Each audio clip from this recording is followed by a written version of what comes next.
Hoje, a cirurgia da calvície é uma das cirurgias mais importantes que tem o homem e a mulher para recuperar a sua falta de cabelo, a sua falta de densidade capilar. Essa técnica, hoje, é uma referência mundial. Nós temos recebido cirurgiões no mundo inteiro que aqui vêm observar e vêm aprender e vêm também praticar essa técnica. É uma cirurgia plástica em nível ambulatorial, em que o paciente pode fazer isso em 2 horas e meia, 3, 4 horas, dependendo do número de fios que vão ser implantados. É um procedimento que veio dar um resultado muito natural e muito elegante ao paciente, tanto masculino como feminino. A cirurgia da calvície teve uma grande evolução. Hoje, felizmente, essa cirurgia se tornou praticamente microscópica.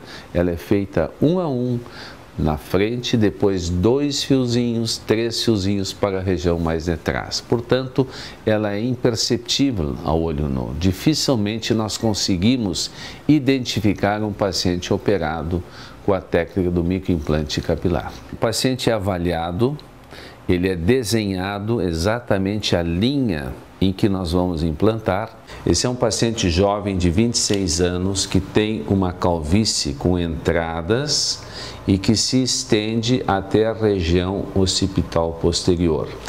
Isso é considerado uma calvície do tipo padrão, normalmente hereditária. Nós herdamos isso dos nossos pais, dos nossos avós. No caso desse paciente, ele tem uma herança, uma hereditariedade por lado materno. São os avós maternos, os bisavós maternos e tios que têm essa calvície do tipo padrão. Era muito pouco que eu perdia cabelo, não tinha tanto. Mas chegou uma época, uns 8 anos, 10 anos atrás, que no verão eu transpirava, olhava no travesseiro, estava cheio de cabelo. E os amigos diziam, tu tá careca? Eu digo, mas capaz, aqui, ó, não tô careca coisa nenhuma. Você aqui assim, tu olha pra mim, tu não disse que eu sou calvo? Tô olhando na minha altura aqui. Eu comecei a sentir quando eu fazia assim no cabelo. Um dia eu peguei um espelho aqui, no outro eu olhei assim, mas pelo amor de Deus. Os cabelos caem por vários motivos. Existem motivos externos e motivos internos. Os motivos externos são quando você vai lá, faz uma química pesada, os seus cabelos vão cair. Você vai lá e faz uma tintura, um alisamento, eles vão cair um pouco. Não todos, mas caem assim que você percebe quando escova seus cabelos, quando lava. Isso tirou a causa, tira o efeito, então estamos com ele resolvido. Isso depois de uns meses volta ao normal. Porém, se você faz muitas químicas intensas sem tratamento, você poderá ter prejuízo na quantidade dos seus fios. Não no início dos procedimentos, mas lá no fim você poderá ter até uma diminuição de número de cabelos. A gente sabe, dentro da cosmetologia, que todo produto, toda química, coloração que é vendida para o consumidor final direto, que é vendido em supermercado, a pessoa quando compra esse produto, ela precisa ter um resultado 100%. Ela compra aquela marca esperando que dê um resultado muito bom. Normalmente esse tipo de coloração ele tem um teor de amônio um pouco mais alto e cargas químicas um pouco mais pesadas, porque tu precisa do resultado, né? É diferente do produto que é profissional, que é direcionado mais para profissionais da área, que são um pouco mais suaves, porque a gente tem um controle maior de aplicação, uma análise que a gente faz do fio do cabelo, então isso nos dá condições de usar produtos um pouco mais suaves. Eu tive uma queda bem grande de cabelo com produtos químicos, usando produtos químicos tipo alisamento e coisa, eu perdi quase todo o cabelo uma vez. Eu fui no dermatologista, tive ferida na cabeça e coisa, mas foi por causa desse alisamento. E depois em casa nunca mais, eu fiz em casa. Outra coisa que também você tem é de tanto tracionar seu cabelo. Você gosta de puxar muito seu cabelo, usar rabinhos, usar borrachinhas. Isso vai ocorrendo uma alopécia tracional, ou seja, por tracionar muito os cabelos. Então, tem que evitar esses adornos capilares que puxam muito os fios, porque você vai tendo alopécias nessa área por tração. Isso a gente vê muito em pessoas que alisam os cabelos, porque traciona muito. Então, cuidado com as trações, porque existe, e ela pode, às vezes, ser até definitiva.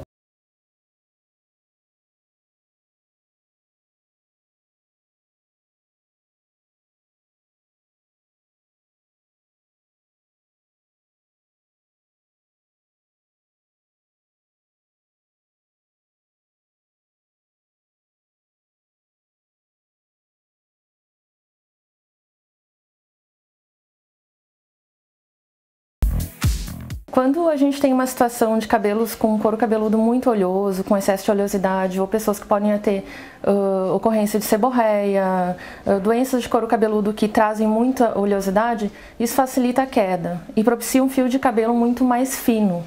Nessas situações, quando a pessoa já tem uma tendência a um pouco de queda, um cabelo mais frágil, enfraquecido, a gente evita de recomendar químicas muito fortes, com teores de amônia muito altos. Não que a pessoa não possa fazer. Ela tem que ter consciência de que qualquer química mais forte vai afinar ainda mais o fio e vai fazer com que aquele cabelo fique mais frágil. Toda pessoa que tem qualquer química, por menor que seja, por mais suave que seja, hidratação é fundamental. Porque é a única coisa que consegue recuperar aquele cabelo que porventura foi danificado pela química.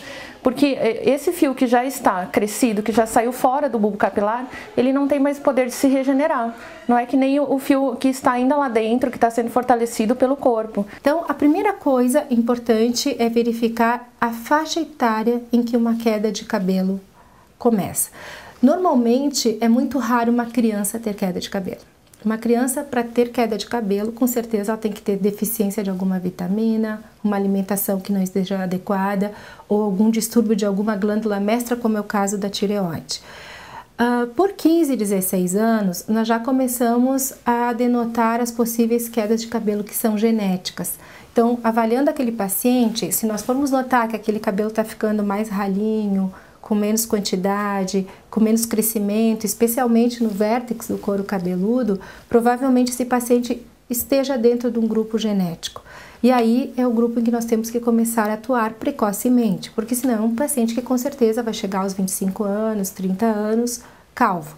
Isso tanto falando de homens quanto falando de mulheres, porque é possível também a queda de cabelo genética, androgenética nas mulheres. Tenho minha mãe que tem problema. E falta um pouco de cabelo aqui e ela é bem preocupada, assim, ela até toma uns remédios por causa desse problema dela do cabelo. Por causa desse assunto, nunca procurei um médico a respeito, mas é uma preocupação constante. Tô de olho. Outra coisa que dá regimes violentos, sem acompanhamento. Você pode ter um eflúvio telógeno intenso, ou uma alopécia intensa, que se refaz em 3 meses. Isso acontece também quando a mulher tem nenê, que se chama eflúvio telógeno pós-parto, que é bem comum, em que em 3, 4 meses os fios são repostos. Meu nome é Rodrigo Machado, tenho 32 anos e sou calvo desde os 18, né? A calvície vem hereditária, né? Quando eu me dei conta da vida, meu avô já não tinha nenhum cabelo, meu pai é calvo, meus tios são calvos, meu irmão mais velho é calvo, então é bem genético, acredito, né? Em seguida que começou a calvície, meio que deu uma crise, assim, aquela crise, tô ficando careca. Então aí até procurei, né, um derma, me deu um remédio lá, mas aí depois eu não quis seguir tratamento, enfim. Eu digo, não vai resolver, vamos assumir a calvície que vai ser uma vida mais tranquila. Se você tem uma calvície programada para o futuro, você pode fazer implante capilar e o sucesso é maravilhoso. É muito bom lembrar que a calvície tem uma natureza progressiva. Normalmente, se o paciente faz uma etapa aos 22 ou 24 anos, é provável que ele vai necessitar de um reforço depois de 4 ou 5 anos. Nós temos pacientes durante esses 32 anos que aplicamos a técnica, que já fizeram 2 ou 3 intervenções. Portanto, essa naturalidade que nós podemos adicionar em várias sessões, o microimplante capilar é algo muito importante para o paciente que tem uma natureza progressiva. Nós procuramos evitar pacientes que têm alguma lesão de couro cabeludo, que têm alguma micose, esses devem tratar antes por um bom dermatologista e depois serem encaminhados à cirurgia. O que nós temos que tratar são aquelas doenças que acometem o couro cabeludo, como muitas vezes uma dermatite seborreica, uma caspa, que vai dar queda de cabelo. O cabelo excessivamente oleoso, que também vai dar uma queda mais acentuada. E os fatores hormonais e genéticos que, apesar daquele paciente ter uma quantidade boa de folículos pilosos, em um determinado momento da vida ele pode ser acometido por uma alteração hormonal ou mesmo genética e a partir daí tem uma queda exuberante que preocupa e que, se não for tratada, vai chegar na calvície. Nas alopécias genéticas, que são mais conhecidas como calvície, e é mais comum em homens que mulheres, mas mulheres também têm. Geralmente os homens ficam procurando auxílio de loções, poções. Eu tenho sugerido bastante que façam o teste de DNA para ver se vão ser calvos mesmos, mais precocemente possível, e que façam seus tratamentos o mais precocemente possível. Você pode adiar alguns anos, mas não indefinidamente. Infelizmente, a genética ela é soberana. Você vai ser calvo, não tem saída. O paciente masculino tem ao redor de 60% de calvície, de algum grau de intensidade de calvície. E isso se manifesta, como eu disse, já em pacientes jovens e pode, ao decorrer dos anos, perdendo mais cabelo, o cabelo vai afinando e com isso vai determinando maior ou menor a sua calvície. O que caracteriza os cabelos entre homem e mulher é a proporção da testa, ou seja, os homens têm entradas, as mulheres não têm, por uma questão de hormônio. Na mulher, 10% são acometidas da calvície feminina, do tipo padrão. Na mulher, como normalmente a queda de cabelo está associada, muitas vezes genética, mas o fator principal de uma calvície é hormonal, é um excesso de hormônios masculinos, é um cisto de ovário, é uma síndrome muitas vezes conhecida como hirsutismo, que dá pelos em resto do corpo por excesso de hormônio de testosterona e uma queda de cabelo no couro cabeludo. Nós fazemos o equilíbrio hormonal e eu diria que mais de 90% das pacientes respondem bem com o tratamento hormonal. Naquelas pacientes que não responder, também tem indicação de transplante capilar o quanto antes. A mulher normalmente é acometida com a calvície ao redor dos 30, 35 anos e tem o seu ápice ao redor dos seus 40, 45 anos, quando atinge a menopausa. Ela sofre muito mais do que o homem, porque o cabelo, não resta dúvida que para a mulher é um atributo de beleza. Depois de ter feito vários tipos de tratamentos locais, sistêmicos, ela vem procurar para nós fazermos o microtransplante capilar. A calvície tem uma natureza progressiva. Certamente, ele vai necessitar, depois de uns 4, 5 anos, um reforço dessa área. Por que nós sabemos? Porque esse cabelo que ele tem aqui é um cabelo que já está bastante fino, ao contrário do cabelo lateral, posterior, que ele tem uma exuberância de cabelo, uma excelente densidade de cabelo. Nós vamos recuperar exatamente esta área aqui. Isso aqui era o cabelo quando ele tinha provavelmente 16 a 18 anos, ó. Hoje nós não podemos mais colocar cabelo aqui. Nós vamos manter esta área, mais ou menos baixar 1 centímetro e traçamos uma perpendicular, que é aproximadamente a este nível aqui. E ao mesmo processo se faz nesta região aqui. As entradas devem ser preservadas. Esta é a área que nós pretendemos daqui para trás implantar. Esta é a área que nós vamos recuperar. Baixa um pouquinho mais, baixa. Nós pretendemos aplicar mais ou menos umas 3.000, 3.500 raízes nesta calvície. E isso é a aparência que ele teria daqui 1 ano, 2 anos, certamente seria essa área aqui, que nós vamos recuperar. E como ele tem uma natureza progressiva, nós vamos daqui talvez 4, 5 anos ou menos, vai depender, fazer um reforço dessa área aqui, porque eu imagino que essa calvície vai aumentar um pouquinho mais aqui e aqui atrás. Muito bem, agora nós vamos preparar a área doadora. Ele tem um cabelo exuberante, essa é a notícia boa que eu posso dar a esse paciente aqui, ó. A região doadora do cabelo normalmente vem da região da nuca, onde nós temos a melhor qualidade histológica, genética do cabelo. É dali que nós tiramos uma faixa de couro cabeludo, nós fechamos, não fica falha nenhuma nisso, e o paciente fica com uma pequena linha cicatricial na parte posterior. Normalmente em torno de 10 centímetros da base, nós vamos tirar as raízes que eu imagino que vão ser suficientes para corrigir a sua calvície. E a segunda possibilidade que nós temos é retirar manualmente ou através de pequenos punches motorizados, fazendo a extração folicular um a um do cabelo.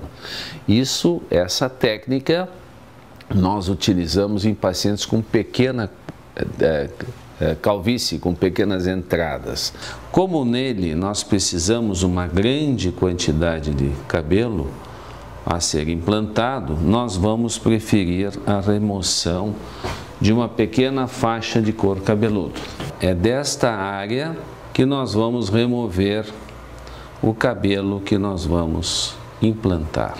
Porque a natureza do nosso cabelo ela é progressiva, nós vamos perdendo com a idade, o fator hormonal e também pela hereditariedade que nós trazemos dos nossos pais e avós.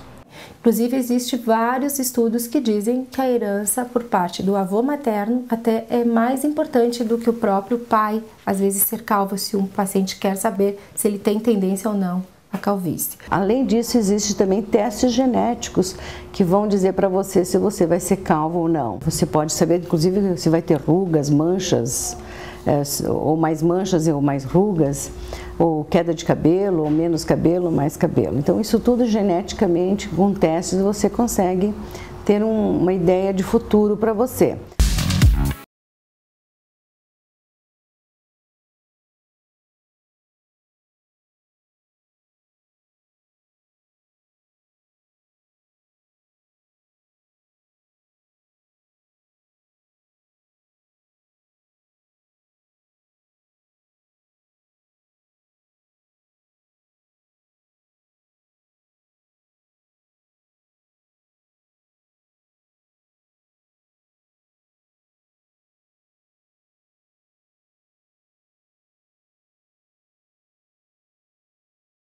Nós vamos assistir agora uma cirurgia do microimplante capilar. Como é que se faz? É uma técnica em que nós vamos tirar da região da nuca centenas, milhares de raízes, vamos prepará-las e vamos injetar na região da calvície. Isso é feito por uma equipe normalmente multidisciplinar, em que nós devemos ter a preparação adequada dessas raízes e a implantação também de uma maneira adequada. É uma cirurgia considerada ambulatorial, sob anestesia local, uma sedação que o paciente recebe e tem uma duração que varia de 2h30 a 3 horas. É feita uma preparação, é feita a separação dessas raízes. Elas então podem conter de 1 a 3 fios. São separadas essas mudas em nível também microscópico, muitas vezes, e são implantadas uma a uma, seguindo um protocolo estabelecido e publicado por nós já há mais de 30 anos. E somente esta pequena porção que envolve as glândulas sebáceas, que envolve o tecido gorduroso que deve ficar ao redor do bulbo capilar, é importante para a nutrição desse pequeno enxerto que vai ser colocado na região da calvície. Aqui nós estamos vendo a implantação. O paciente está em nível cirúrgico, com toda a segurança, monitorizado e fica sedado, ouvindo música e nós ficamos trabalhando. Quanto à cirurgia, é um procedimento muito simples, muito artesanal. Se tomam as raízes, uma pequena pinça e onde nós introduzimos centenas, milhares dessas raízes na região da calvície. O anestesista faz uma pequena sedação e nós fazemos uma infiltração local. O paciente está confortavelmente sedado, tranquilo, e depois dessa cirurgia recebe um pequeno curativo e ele pode retornar já à sua residência. E no próximo dia já pode voltar à atividade profissional. O cuidado que o paciente deve ter na primeira semana é não fazer exercícios físicos muito fortes, não jogar futebol, não cabecear a bola e deve evitar o sol durante uma semana. Nós indicamos somente um analgésico, né, e algum anti-inflamatório para evitar o edema na região anterior. Mas ele vai levar um período de 3 a 4 meses para começar a crescer o cabelo. E o resultado final ele vai realmente atingir depois de 1 ano e 2 meses.